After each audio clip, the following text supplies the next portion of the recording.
What's going on? So, some of the mistakes that I've made in real estate, as I think back on it, has cost me time, effort, and energy. Although people can say that it's a learning curve, and I guess for me, I had to learn these things for me to grow as a person.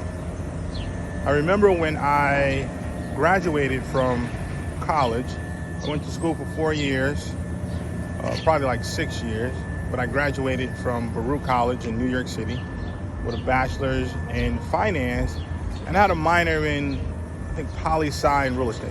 Okay, I had the option to pick between the two, but I had enough credits for both. I believe I chose poli-sci for my minor. So what I did was I decided to go out and start my own company on my own, where I was a broker of businesses. So I was similar to an investment banker, but I wasn't or did not have any investment banking experience. I pretty much did it on my own, thinking I could do it on my own. And so I had a list of sellers of businesses. I found a bunch of buyers of businesses, and I was making 20, 30 phone calls a day trying to match business sellers with business owners. And when I tell you, my heart got crushed because I did not close one deal. I did that for about 10 months right after college. And I was thinking to myself, what should I do next? Because this isn't working out well for me. However, when I think about that, it was working out well for me.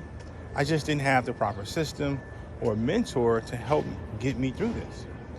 I think I should have worked for an investment banking company and got my license, worked under a mentor, worked for a company.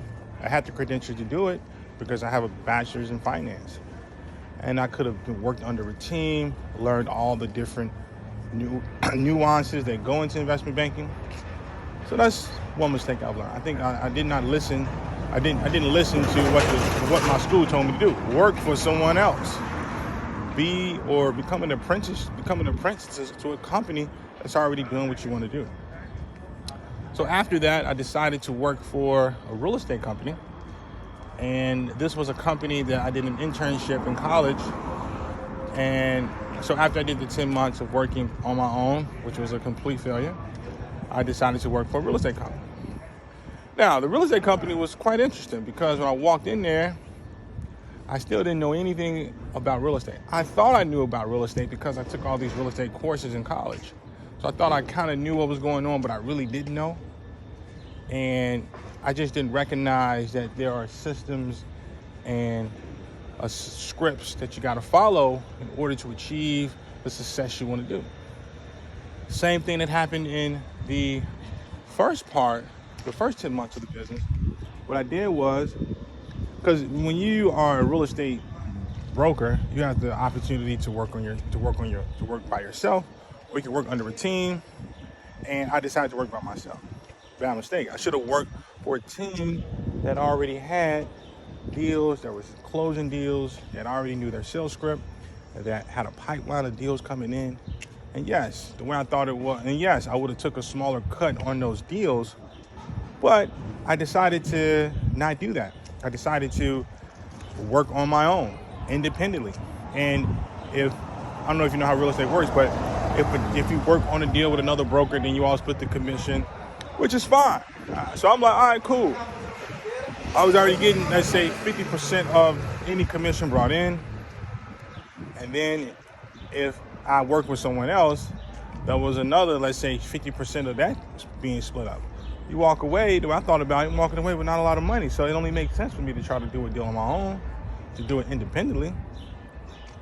Bad mistake. I should have took a lesser cut, worked under a team, got a mentor, and learned how to close deals. Now, don't get me wrong. I closed deals. I'm a warrior, so I was able to close deals and make commission. So I would say the two biggest things I learned is that you want to get around the folks that are closing deals. That's a mentor that can be a mentor to you, and where you can be an apprenticeship for that team. And this is how you can expedite your learning curve in anything you do. All right? Till the next time.